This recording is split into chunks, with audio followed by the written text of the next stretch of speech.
But how do you approach teaching your kids about health, wellness, and building strong work ethic?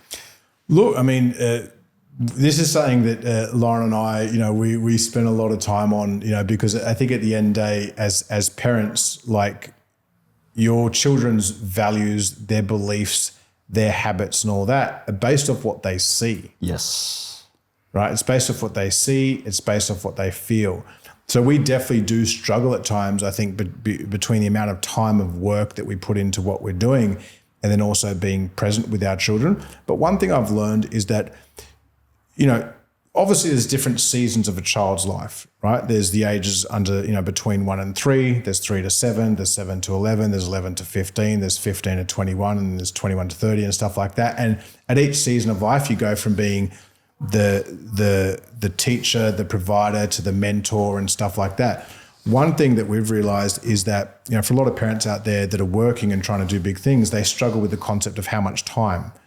And one thing we've realized is kids don't actually need, because they're human beings exploring their own journey, especially as they come into, 6, 7, 8, 9, 10 and keep going. They don't need you to be there with them all day, every day. But what they do need from you at that point in life is that when you are with them, you're fucking present. Yes. You're present, you're connected. I read an article the other day that under the age of 7 or something like that, children get one of the highest releases of oxytocin, which is the feel-good neurochemical and stuff like that, from their fathers when the fathers physically play with them. And so, you might have seen me with my daughter before. I was kind of holding it back, and I make it an effort every day to physically touch and play with my kids. Gosh, that could sound really fucking bad what I just said then. But to we call it in our house huggle. It's huggle time. It's not a cuddle, it's a huggle. Yeah. To play with them, to be with them, to respond to them. And that's a big part. I think it's you've just got to spend quality time with them every day. And also I think give them, one thing I've had to learn, especially from our upbringing, is especially when they're emotionally venting, is just to let them vent. Yeah. Especially when they're young, and then as they get older, because look, we've got the age of between kind of 2 to 17 right now, right? We've got the 17-year-old that's, got his girlfriend, they're sleeping over in the bedroom behind us. And then we've got our 2-year-old that's still breastfeeding. Yeah. So it's we go through such a big kind of, spectrum of age. But I think the main thing is just quality time. It's not time, it's quality time. And in that quality time, they need to feel heard, they need to feel loved, and ultimately they need to feel safe. Yeah. They need to feel safe. And how do they feel safe? I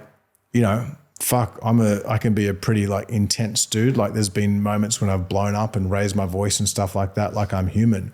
But it's catching yourself. Yes. It's catching yourself when this shit happens. And it's also when you do fuck up, and every single parent will fuck up and will do something wrong to their kids. Yeah. Right? But it's actually one of the reasons why we've taken them out of the school system, because I'm you know what? I would rather be the one responsible for fucking my kids up than some teacher at school that doesn't know my kids, right? That was actually a big decision maker for us. But it's just when you do fuck up, and you will fuck up, wear it, acknowledge it, communicate. My wife does it beautifully with the kids, where she'll get down, mums are the best at this. I think dads, we can learn from mums. It's just, especially when they're kind of under 10, or even under 7, talk to them like they're an adult. Sit down, get to them on their level, talk to them, give them the respect. They're not just kids. Don't just shut up. Just shut up. Just shut up. Shut up. No. Scream. Yeah. If you want to scream and let it out. Because actually, a lot of the time, if your children are screaming and letting it out, it's because they're comfortable enough, they feel safe enough to do that. Yeah, right. Right? I remember when I was growing up, I'd be scared I'm going to get smacked or fucking some shit like that. So it's I think, just letting them get that out of their system whilst they're in that place and the fucking noise is going on and stuff like that, speaking with them, you've got to be the grounded one. Yeah. You know what ultimately it is? With your children, You have to be the commander in chief, cool, calm, and collected, and the leader in the shitstorm. Yeah, there's no right or wrong answer. And it's hard. Yeah, 100%. I mean, there's no right or wrong answer when it comes to parenting, but there's always better ways to go about it.